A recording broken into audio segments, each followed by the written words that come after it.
I was really worried when they went 1-0 down, and to be honest, I thought that was a penalty as well. That I thought Harrogate should have had a penalty. Fortunately, the ref was as bad for both teams, um, because he was. I mean, what he was watching, I don't know, because the Harrogate was a clear penalty. Saunders, I don't know. It'd be one of those where I didn't see it on the telly or anything, so I don't know. It looked like a penalty to me, but I'm biased. I'm very aware of that. And then the Chris Merry one. I mean, he absolutely smashes him. Okay, he's already kind of had a shot, but that's a penalty. That is a penalty all day. I mean, how that wasn't given, I don't know.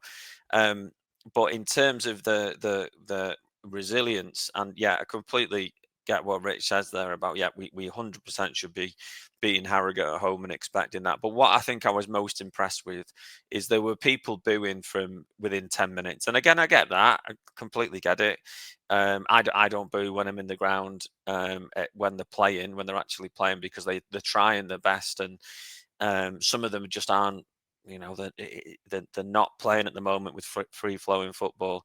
But I just thought we saw some character today that we've been sorely lacking, when we've gone behind, and I think that was really impressive, and I think that's what kind of coloured my view on the performance. Is it's really difficult when you're in such a toxic environment, which it could well have turned into if we hadn't have scored when we did.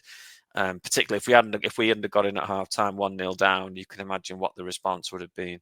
I thought that the bravery for some of them to get on the ball, and I keep going back to people like Leo Connor Jennings, and you mentioned Harvey Saunders just then. I thought that was the best.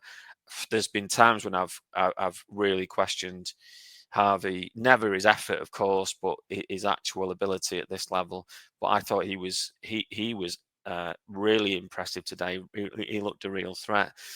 And interestingly, it's so different. I usually watch it from the paddock, but watching it from the cop today, you can notice when the pressure's on, which players are hiding behind midfielders, which players aren't really looking for the ball, and which ones are really looking to get on it.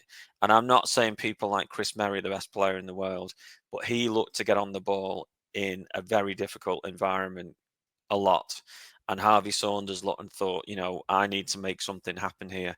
And I think some players like that really stood up today. So, good on them. And I hope they get some belief from that today, because for me, it was really impressive in the environment that they were in to come out and produce that. And it could and should have been 4 or 5-1 for me. I thought that if that had finished 5-1, I don't think that would have been unfair with the number of chances that we had. I yeah, the penalties were there was a couple of penalties in that game not given, so I think it kind of balanced out really. The timing of the penalties, I think Harrogate will feel really hard done by, because 2-0, that's a totally different game. That turns in, as you said, a totally different atmosphere. And let's be honest, the atmosphere around the club is toxic. We've all come off the back of the chairman's announcement on Friday night with his Q&As, and there's an awful lot of people out there that are looking for answers to why we aren't successful and wanting blood for why we're not, whether it be manager, chairman, players. I think ultimately there's an awful lot of people asking those questions, and quite rightly too.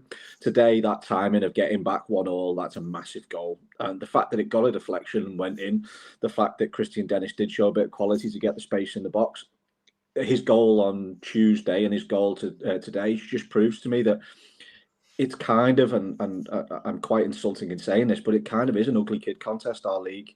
You don't always have to be the best ones. Like Omari Patrick's finish was sensational off the inside of the post. No keeper stopping that, and it's brilliant. You take that. But how often do we not get a shot off on target, or do we drag something wide? Which I know Harvey had one in the first half. He did drag wide. If you hit the target, you've got a chance, and that's something that maybe with Dennis, his experience, doesn't have to be the cleanest connection, doesn't have to be the top corner. You get power behind it and it's heading towards the goalkeeper. At this level, you can score. And that happened on Tuesday. I was really disappointed with Tuesday. I thought it was a it was a very weak Rotherham team that beat us there, and we showed in fits that we could score, but it was far too little, far too late, which was what was disappointing with it. Even though I'm not bothered by the competition, I was more interested in the performance and the mentality of the lads. Today's mentality, the thing that for me sums up what they have got in the tank. If you watch the last 3-4 minutes of that game, we actually looked more composed. And Harrogate looked the ones that obviously were trying to get the ball forward. They were out of shape, but there was times where we were taking chances on rather than just running to the corner. I think we did leave it till 92 minutes to take it into the corner. There wasn't as much as there was a desperate need to win that game. You could see that the lads all of a sudden, when they had a little bit of space and that weight was lifted off them, we're going to win this here. The confidence was coming back. There was some really nice free-flowing football in the last couple of minutes of that game. So, yeah, a lot of work to do. There is positives there, and there definitely is positives there. There's still an awful lot of questions, and there's an awful lot of toxicity there, which is just on pause, that is to come back if we are to disappoint again.